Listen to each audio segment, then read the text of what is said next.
सांसद अताउर रहमान ने ऐसा बयान दिया जिसने न केवल सरकार बल्कि सेना की शीर्ष नेतृत्व को भी सीधे तौर पर चेतावनी दे डाली।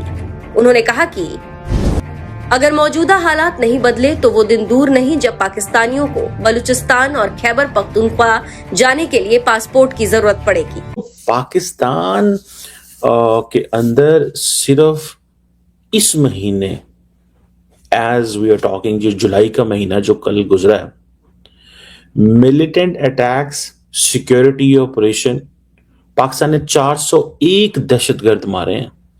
डीजीआई एसपीआर साहब का कहना ये था कि जी बलूचिस्तान में बिल्कुल अमन है, बलूचिस्तान के बारे में जो बातें की जा रही है बिल्कुल अफवाह है, बिल्कुल लोग जो हैं वो गलत खबरें फैला रहे हैं और बलूचिस्तान में कुछ भी गड़बड़ नहीं है, सब लोग बिल्कुल आराम सुकून से चैन की बांसुरी बजा रहे हैं।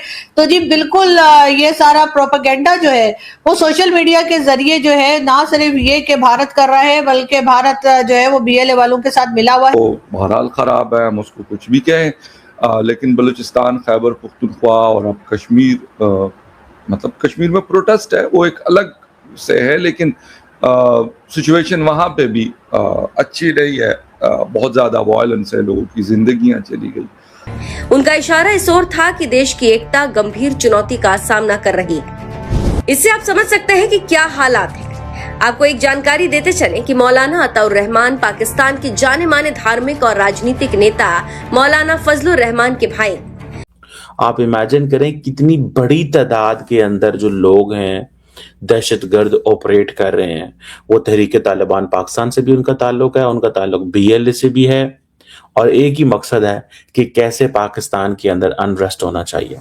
तकरीबन 300 के करीब फेक या बोगस प्रोफाइल्स हैं जो कि बीएलए के लिए चलाई जाती हैं भारत से, और उसके बाद वो लोग जो कुछ कहते हैं वो नैरेटिव लेकर बाकी दुनिया भी उसी के पीछे लग जाती है। यहाँ तक कि इंटरनेशनल मीडिया जो है उनको भी मेरे ख्याल है बिल्कुल ही ढक्कन इनको लगते हैं कि इंटरनेशनल मीडिया जो है वो भी वही न्यूज उठा लेता है जो कि भारत चला रहा है बीएलए के लिए। और बाकी जो 2 प्रोविंसेस, एक में बीएलए और दूसरे में टीटीपी और दूसरे ऑर्गेनाइजेशन जो है वो ऑपरेट करते हैं और सिक्योरिटी इदारों पे ताबड़तोड़ हमले कर रहे हैं, और बहुत बड़ा जानी नुकसान जो है पुलिस को और जो बाकी हमारे सिक्योरिटी के इदारे हैं पाकिस्तान के, उनको वो लोग निशाना बना रहे हैं। जय साथियों, पाकिस्तान में इस समय जो स्थिति है, अब वो स्थिति की बात जो है पाकिस्तान के संसद तक पहुंच गई है। पाकिस्तानी सांसद अताउर रहमान ने ये कह दिया है कि वो दिन दूर नहीं जब पाकिस्तान के लोगों को खैबर पख्तूनख्वा और बलूचिस्तान जाने के लिए पासपोर्ट की जरूरत पड़ेगी। यानी कि उसने खुला पाकिस्तान को धोखा दिया और कह दिया कि अबे अकल के अंधों जग जाओ, जो स्थिति है उसको काबू कर लो वरना पाकिस्तान के 3 टुकड़े हो जाएंगे। खैबर पख्तूनख्वा में विद्रोह तेजी से चल रहा है, बलूचिस्तान ने अपने आप को पाकिस्तान से आजाद घोषित कर दिया है। अगर ढंग से एक्शन नहीं लेगा तो ये अपने आप को एक देश मान लेंगे और धीरे धीरे पाकिस्तान का आर्मी का नियंत्रण वहां से हटने लगेगा। और दूसरी तरफ पीओके में जो विद्रोह चल रहा है और पाकिस्तानी आर्मी बर्बरता वहां पर दिखा रही है, पाकिस्तानी आर्मी और पुलिस जिस तरीके से पीओके के लोगों को जो कि उनका विरोध कर रहे हैं उनके ऊपर भी अत्याचार कर रहे हैं, ये स्थिति अब दुनिया से छिपी नहीं है। और इसी पर फजलुर रहमान के भाई अताउर रहमान सांसद जो है पाकिस्तान में, उसने मुनीफ और शहबाज को ये चेतावनी दे दिया कि अभी भी वक्त है स्थिति कंट्रोल कर लो। और साथियों, पाकिस्तान इस समय जो आतंकवादी जिसके कारण गूंज रहे, ठीक है, आतंकवादियों के कारण परेशान है।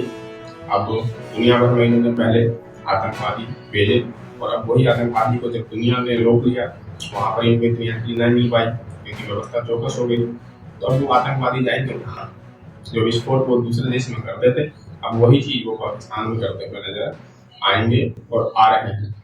और पीओके की जो स्थिति है साथ में कंट्रोल से बाहर है। बलूचिस्तान और खैबर पख्तूनख्वा इनके नियंत्रण में कभी भी पूरी तरीके से नहीं रहे। और अच्छा, इंटरेस्टिंग आपको एक कहानी सुनाता हूं।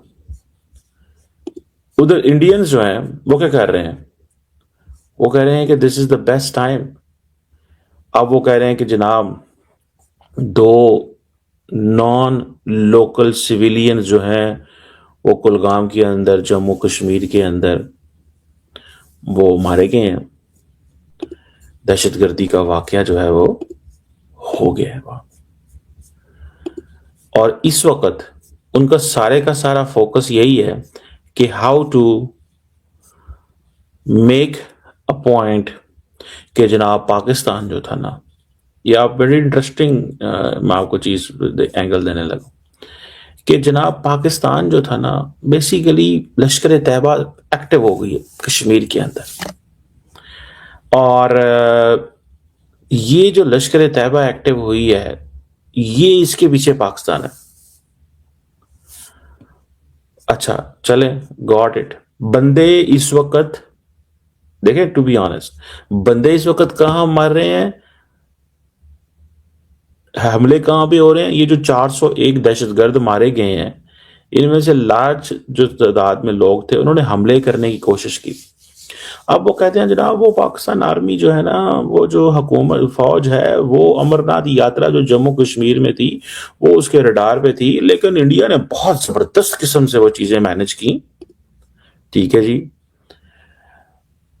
तो अब पाकिस्तान ने जो है ना वो सॉफ्ट टारगेट्स चुन लिए हैं। मतलब क्या, आप वही पुरानी कहानी, वही पुरानी बातें। बंदे पाकिस्तान, हमले पाकिस्तान के अंदर हो रहे हैं। एक ही इंसिडेंट वहां पे लोकल कोई गोली चल गई पिस्तौल की, पाकिस्तान ने दहशतगर्दी की वारदातें कर दी। अब कोई इनसे पूछे कि भाई अल जजीरा और बाकी जो बीबीसी और बाकी जो कह लीजिए कि इंटरनेशनल मीडिया है, वो भी क्या इतना बेवकूफ है कि उसको नहीं पता कि कोई वो बोगस खबर उठा रहा है, या ये कि उसने गलत खबर उठाई है और वो सारी की सारी न्यूज जो है वो बीएलए के लिए जो है वो भारत चला रहा है।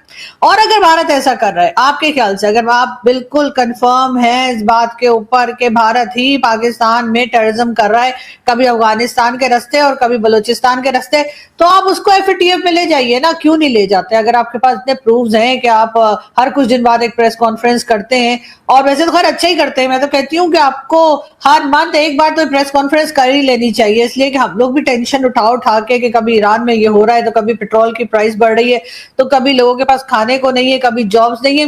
वो टेंशन में से जब आपकी प्रेस कॉन्फ्रेंस आ जाती है तो हमें भी कुछ हल्का फुल्का देखने को या हंसने को मिल जाता है। लेकिन खैर हम ये जरूर कहेंगे कि अगर वाकई में इतना भरपूर तरीके से, इतना स्ट्रांगली बिलीव है कि जी आपके पास सारे सबूत हैं, तो बिल्कुल भारत को एक्सपोज कीजिए, एफएटीएफ में जाइए, वहां पे बताइए। इसलिए कि हम तो 4 बार एफएटीएफ में जा चुके हैं, वो एक बार भी नहीं गए, बड़ी अजीब सी बात है। लेकिन खैर डीजीआईएसपीआर साहब जो हैं, उनका ये भी कहना है कि मिसिंग पर्संस का भी कोई खास इश्यू नहीं है, सिर्फ 201 कंप्लेंट जो है वो आई हैं मिसिंग पर्संस के लिए, जबकि यहाँ पर हजारों की तादाद बताई जाती है। उसके साथ ही उन्होंने ये भी कहा है कि जो लोग दहशतगर्दी में मारे जाते हैं, यानी जो खुद टेररिस्ट होते हैं और जो ऑपरेशंस चल रहे हैं बलूचिस्तान में, वहां पे वो मारे जाते हैं, उनके नाम भी ये लोग जो है वो मिसिंग पर्सन में डाल देते हैं। यानी वो लोग जिनकी जानें जा रही हैं बलूचिस्तान में, उनके लिए ये कहा जा रहा है कि असल में वो टेररिस्ट होते हैं और टेररिस्ट ग्रुप के मेंबर होते हैं, वो मारे जाते हैं पाकिस्तान